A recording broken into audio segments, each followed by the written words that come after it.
Hello student, welcome to science जेडो। आशा है कि आप सब बहुत अच्छे होंगे और अपनी तैयारी बोर्ड्स की बहुत दमदार तरीके से कर रहे होंगे। तो आज हम पढ़ेंगे मेल रिप्रोडक्टिव सिस्टम। जैसा कि आप देख रहे हो, मेल रिप्रोडक्टिव सिस्टम हमने यहाँ बना रखा है। तो इसमें जब हम देखें मेल रिप्रोडक्टिव सिस्टम, पहला तो ये समझ लो, में प्राइमरी जो ऑर्गन होता है वो उसकी टेस्टिस होती है। क्या होती है? टेस्टिस। और इनकी संख्या होती है 2। दूसरी चीज, ये बॉडी से बाहर होती है, आउटसाइड ऑफ बॉडी। क्या होती है? बाहर होती है। क्यों होती है बाहर? क्योंकि इन्हें बॉडी टेम्परेचर से 3 से 4 सेंटीमीटर टेम्परेचर कम चाहिए। क्या चाहिए इन्हें? 3 से 4 बॉडी टेम्परेचर, 3 से 4 डिग्री सेल्सियस टेम्परेचर कम चाहिए। यानी कि हमारी बॉडी का टेम्परेचर कितना है? 37 डिग्री सेल्सियस। तो इन्हें कितना चाहिए? 34 डिग्री सेल्सियस। इनका टेम्परेचर कितना होता है? 34 डिग्री सेल्सियस, क्योंकि स्पर्म बनाने के लिए इतना टेम्परेचर ही आवश्यक होता है। ठीक है, ये कितनी होती है संख्या में? 2 होती है। ये प्राइमरी ऑर्गन होते हैं टेस्टिस, और ये आउटसाइड ऑफ बॉडी होते हैं, और ये मेल का एकमात्र रिप्रोडक्टिव ऑर्गन है। अगर हम मेल में नसबंदी करें, यानी कि हम क्या करेंगे, जब यानी कि हम उसके स्पर्म को बॉडी से बाहर रिलीज नहीं करवाना चाहते, तो उस क्रिया को बोलते हैं हम वेसिकोटॉमी। वेसिकोटॉमी।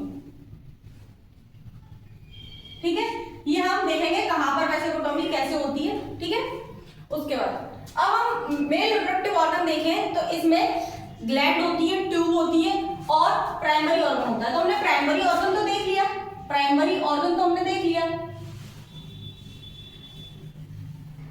ट्यूब के नाम बता देते हैं। एक होती है वासा एफरेंसिया, वासा एफरेंसिया। दूसरी होती है एजिकुलेटरी डक्ट, एजाकुलेटरी डक्ट।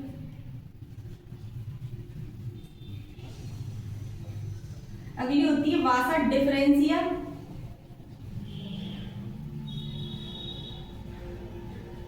और होती है एपिडिडाइमस,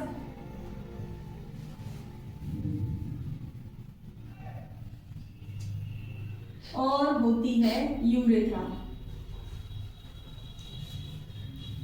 एक चीज, यूरेथ्रा जो होती है मेल में स्पर्म रिलीज करने के लिए भी एक ट्यूब होती है, और यूरिन पास करने के लिए एक ही ट्यूब होती है। लेकिन फीमेल में ये 2 ट्यूब थी, एक यूरेथ्रल ओपनिंग थी और एक वेजाइनल ओपनिंग थी।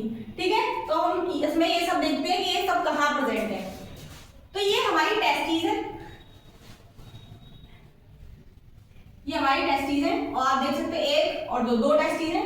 टेस्टिस के बाहर वाली संरचना जो होती है उसे बोलते हैं हम स्क्रोटल सेक। स्क्रोटल सेक। इस पाउच के अंदर जो टेस्टिस है वो बंद रहती है दोनों।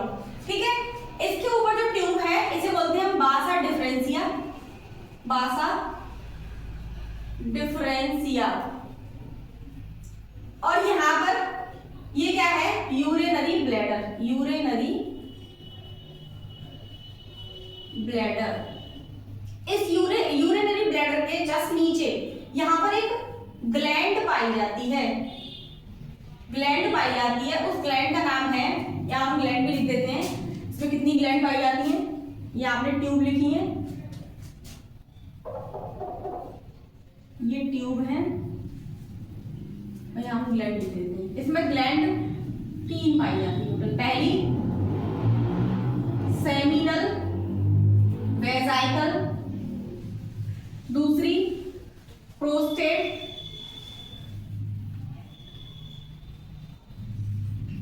तीसरी काउपर। इसे हम बल्बल यूरेथ्रल ग्लैंड भी बोलते हैं, काउपर्स ग्लैंड। ठीक है, तो इसमें पहली ग्लैंड हम यहां देख रहे हैं, तो पहली ग्लैंड कौन सी है?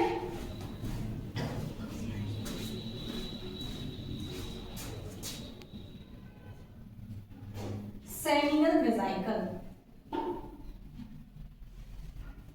सेमिनल वेसाइकल, इसके नीचे ही जो इस तरह से पाई जा रही है इसे बोलते हैं प्रोस्टेट ग्लैंड। क्या बोलते हैं? Prostate gland. सेमिनल वेसाइकल जो है वो संख्या में 2 होती है, लेकिन प्रोस्टेट ग्लैंड जो होती है वो एक ही होती है। अब ये होती कैसे है? जैसे ये जो ट्यूब है, यहाँ से जो ट्यूब जा रही है यूरेथ्रा, सॉरी एजेक्युलेटरी डक्ट यहाँ से जो जा रही है, इसके ऊपर ऐसे ऊपर से दोनों तरफ से ऐसे लगी रहती है। हमें ये दोनों साइड दिखाई दे रही है, ये ऐसे लगी रहती है। जब मेल ज्यादा एज के हो जाते हैं तब ये क्या है, ये और कॉन्ट्रैक्ट होने लगती है, जिससे कि हमारी जो यूरेथ्रल ओपनिंग है, यानी जो जहां से यूरिन पास होगा वो बंद हो जाती है, और इससे डिजीज उत्पन्न होता है, इससे यूरिन पास नहीं हो पाता। ठीक है। इसके नीचे जो दूसरी ग्लैंड है इसका नाम है काउपर्स ग्लैंड। काउपर्स ग्लैंड ये भी संख्या में कितनी होती है? 2 होती है। इसका काम है न्यूट्रिएंट सबस्टेंस देना। इसका काम क्या है? इस स्पर्म को क्या देना? Nutrient substance. और एक और चीज, इसके पास होता है फ्रक्टोज। क्या होता है इसके पास? फ्रक्टोज। जो मेल में एक स्पेसिफिक टाइप का फ्रक्टोज बनता है, प्रत्येक मेल में एक स्पेसिफिक टाइप का फ्रक्टोज होता है, जो स्पर्म रिलीज होने के टाइम पर फ्रक्टोज साथ में रिलीज होता है। इसी से हम रेप केस का पता लगा सकते हैं। अब जो होते हैं रेप केस के लिए उसमें फ्रक्टोज टेस्ट होते हैं। ठीक है, क्योंकि एक स्पेसिफिक टाइप का हर मेल में फ्रक्टोज होता है। ये क्या करती है? ये व्हाइटनेस देती है। क्या देती है? व्हाइटनेस। और क्या देती है? लिक्विडिटी, यानी लिक्विड जैसा सब्सटेंस बनाती है, लिक्विडिटी। और जो हमारी काउपर्स ग्लैंड है वो क्या करती है? वो बेसिक एनवायरनमेंट देती है। कैसा एनवायरनमेंट देती है? बेसिक एनवायरनमेंट देती है। किसको?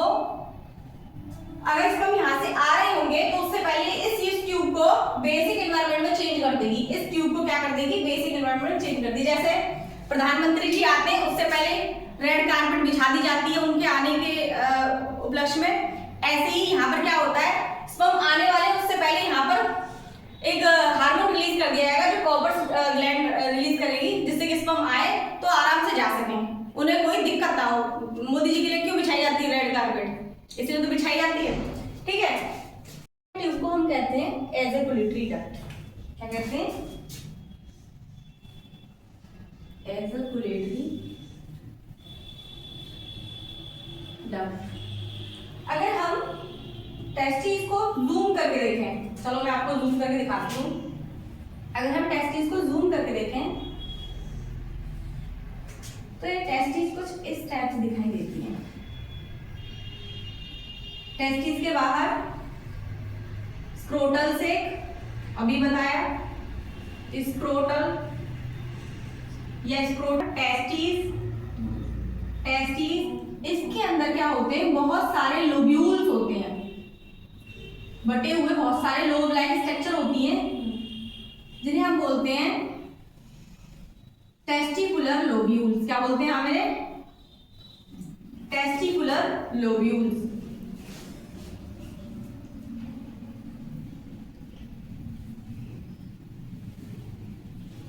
ये जो टेस्टिकुलर लोब्यूल्स होती है इनकी संख्या 200 लगभग 245 से 250 तक हो सकती है। टेस्टिकुलर लोब्यूल की संख्या कितनी हो सकती है? 245 से 250 तक हो सकती है। ये जो टेस्टिकुलर लोब्यूल्स हैं इनके अंदर किसी में 2, किसी में 1, किसी में 3, यानी 1 से 3 तक इस टाइप की ट्यूब पाई जाती हैं, जिनका नाम क्या होता है? इन्हें हम बोलते हैं सेमिनिफेरस ट्यूब्यूल्स। क्या बोलते हैं? Seminiferous tubules. इन ट्यूब्यूल्स के अंदर ही क्या बनते हैं? स्पर्म बनते हैं। इनकी संख्या कितनी होती है? 1 से 3 तक हो सकती है। ये आपस में जुड़कर इस तरह से एक जाल बना लेती हैं। आपस में जुड़कर ये इस तरीके से जाल बना लेती हैं। इस जाल को क्या बोलते हैं? इस जाल को बोला जाता है रेटे टेस्टीज। क्या बोला जाता है? रेटे टेस्टीज।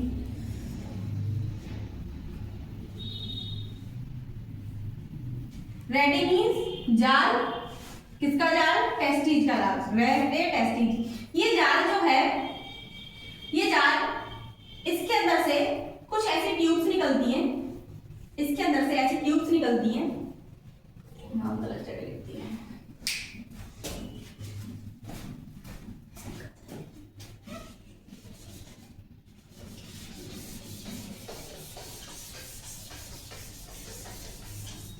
इसके अंदर से कुछ ऐसी ट्यूब्स निकलती हैं 10 से 15, इन्हें बोलते हैं बासा इफ्रेंसिया। क्या बोलते हैं? बासा इफ्रेंसिया, जो आगे जाकर एक ट्यूब में मिल जाती हैं। इस ट्यूब को बोला जाता है एपिडिडाइमस। देखो सारे नाम लिख के बताती हूँ मैं। Scrotum, testis, testicular lobule, testicular lobules के अंदर क्या है? ये सेमिनिफेरस ट्यूब्यूल्स, सेमिनिफेरस ट्यूब्यूल्स। इस सेमिनिफेरस ट्यूब्यूल्स आपस में मिलकर, यानी इनकी संख्या कितनी होती है एक लोब में? 2 से 3 होती है, 1 से 3 लगा लो, ठीक है। ये आपस में जुड़कर क्या बनाती है? एक जाल बनाती है। इस जाल को क्या कहा जाता है? रेटे टेस्टिस कहा जाता है, रेटे टेस्टिस कहा जाता है। ये रेटे टेस्टिस से निकलकर कुछ 10 से 15 नंबर में, 10 से 15 की संख्या में क्या जाती है? ट्यूब जाती है। इन्हें बोलते हैं बासा इफ्रेंसिया, बासा इफ्रेंसिया। ये बासा इफ्रेंसिया आगे जाकर एक ट्यूब में मिलती है जो कोमा की नुमा होती है। इन्हें बोलते हैं हम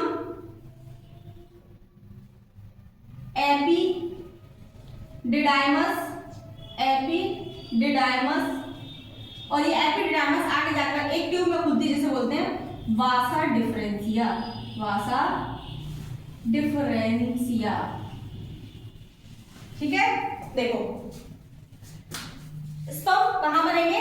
इन सेमिनिफेरस ट्यूब्यूल्स में बनेंगे। अब बनेंगे कैसे, एक बार इधर और देख लो थोड़ा सा। ये सेमिनिफेरस ट्यूब्यूल्स हैं, इस तरीके से लगी हुई सेमिनिफेरस ट्यूब्यूल्स। ये बाइलेयर होती हैं, बाइलेयर होती हैं। इनके बाहर कुछ कोशिका पाई जाती हैं जिन्हें हम क्या बोलते हैं? लीडिंग सेल बोलते हैं, लीडिंग सेल बोलते हैं। इसके बाहर वाली लेयर को हम बोलते हैं ट्यूनिका प्रोप्रिया। इसके अंदर वाली लेयर को हम बोलते हैं जर्मिनल एपिथेलियम, जर्मिनल एपिथेलियम। इस जर्मिनल एपिथेलियम में कुछ छोटी कोशिकाएं होती हैं और कुछ बड़ी कोशिकाएं होती हैं। कुछ तो छोटी होती हैं, कुछ बड़ी होती हैं। जो छोटी कोशिका होती है उनसे तो स्पर्म का निर्माण होता है, जो बड़ी कोशिका होती है वो उनका न्यूट्रिशन बनाती है। इसीलिए हम छोटी कोशिकाओं को क्या बोलते हैं? Germ cell. क्या बोलते हैं? Germ cell. और जो बड़ी कोशिका होती है उन्हें हम बोलते हैं नर्स सेल, नर्स सेल। ये नर्स सेल क्या देती है? जर्म सेल को पोषण देती है जिससे स्पर्म का प्रोडक्शन हो सकता है। ठीक है, ये लीडिंग सेल क्या करती है? टेस्टोस्टेरोन का निर्माण करती है, यानी एंड्रोजन, टेस्टोस्टेरोन के ग्रुप को क्या बोलते हैं? एंड्रोजन हार्मोन का निर्माण करती है। अब ये निर्माण कैसे होता है? निर्माण कैसे होता है? इसमें सबसे पहले काम कौन करता है? इधर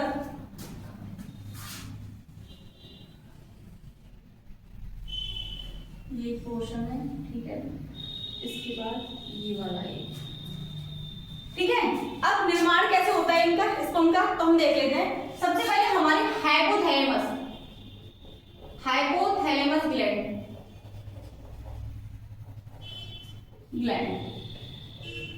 जो हाइपोथैलेमस ग्लैंड होती है वो क्या क्या बताती है? निद्रा, प्यास, भूख, गर्मी, ठीक है, प्रेम, घृणा, ये सब क्रिया इसी के द्वारा होती है। हमें किसी से प्रेम हो गया तो हम इसी की वजह से पागल हो जाते हैं, प्रेम हो गया हमें, ठीक है।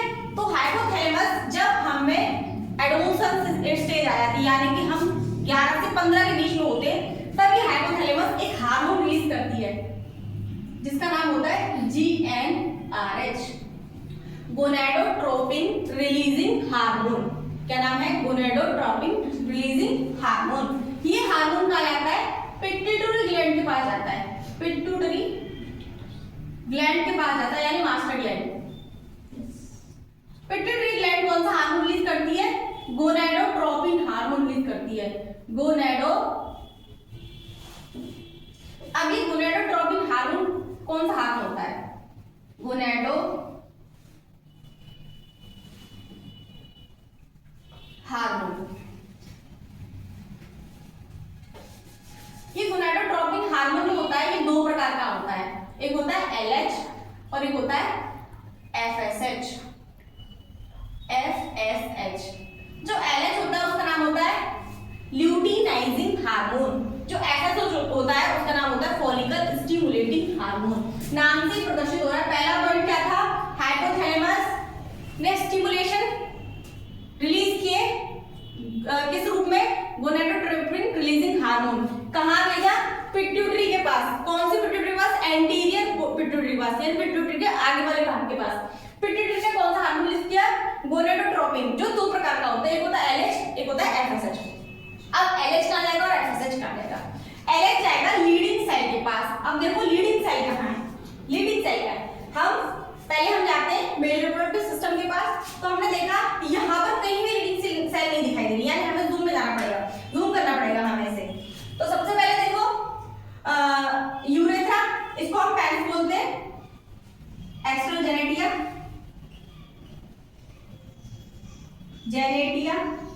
या पेनिस, ठीक है।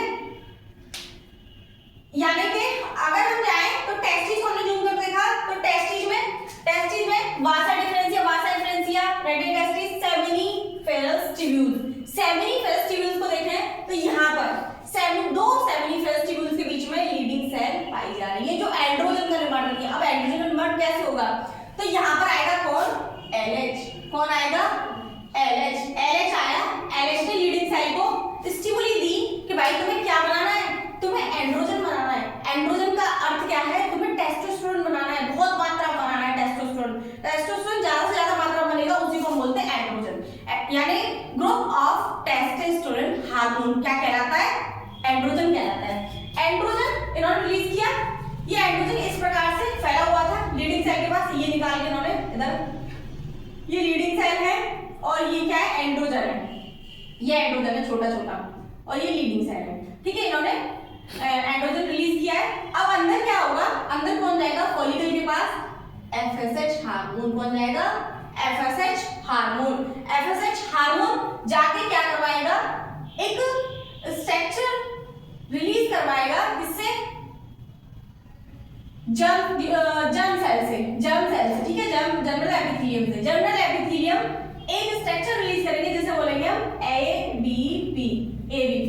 Androgen binding protein. क्या रिलीज किया इसने? Androgen binding protein. ये एंड्रोजन बाइंडिंग प्रोटीन क्या करेगा? बाहर जाएगा। कहां जाएगा? बाहर जाएगा एंड्रोजन के पास और इसको क्या करेगा? बाइंड करेगा। ऐसे बाइंड कर लेगा, इनको ऐसे बाइंड कर लिया और ये इसको क्या करेगा? अंदर लेके जाएगा। जब ये अंदर जाएंगे तो जर्म सेल के पास जाएंगे। एंड्रोजन जर्म सेल के पास जाएंगे तो जर्म सेल क्या करेंगी? स्टिमुलेट हो जाएंगी। स्टिमुलेट होकर वो स्पर्म सेल रिलीज करेंगी, यानी कि स्पर्मेटिड्स बनाएगी। स्पर्मेटिड्स यहाँ से बनके स्पर्म टैल वगैरह बनके फिर ये क्या करेंगी? सेमिनिफेरस ट्यूब्यूल से रेडियोटेस्टिस में आएगी। रेडियोटेस्टिस से वासा डिफरेंशिया द्वारा एपिडिडाइमस में जाएंगे। वहां इन्हें मैच्योरिटी आएगी। मैच्योरिटी यानी बड़े होंगे, मैच्योरिटी आएगी, यंग होंगे और इनमें मूवमेंट स्टार्ट हो जाएगा। और यहाँ से जाने के बाद ये वासा डिफरेंशिया द्वारा कहाँ जाएंगे? वासा डिफरेंशिया द्वारा सेमिनिफेरस ट्यूब्यूल्स, सेमिनल वेसिकल के पास जाएंगे। सेमिनल वेसिकल में क्या देगी? न्यूट्रिएंट सब्सटेंस देगी, फ्रक्टोज देगी, यानी पोषण देगी इन्हें और फ्रक्टोज देगी और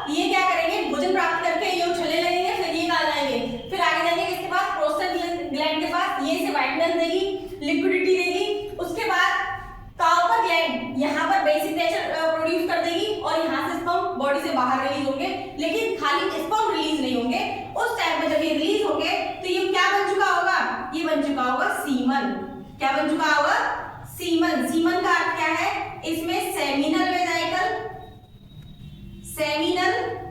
वेजाइकल सबस्टेंस और प्रोस्टेट ग्लैंड सबस्टेंस और कार्पस ग्लैंड सबस्टेंस ये मिक्स होकर किसमें, स्पर्म के साथ जाएंगे, उसको हम पूरे को क्या बोलेंगे, सीमन। अगर स्पर्म खाली जाएंगे तो वो इतनी स्ट्रेंथ से नहीं जा पाएंगे।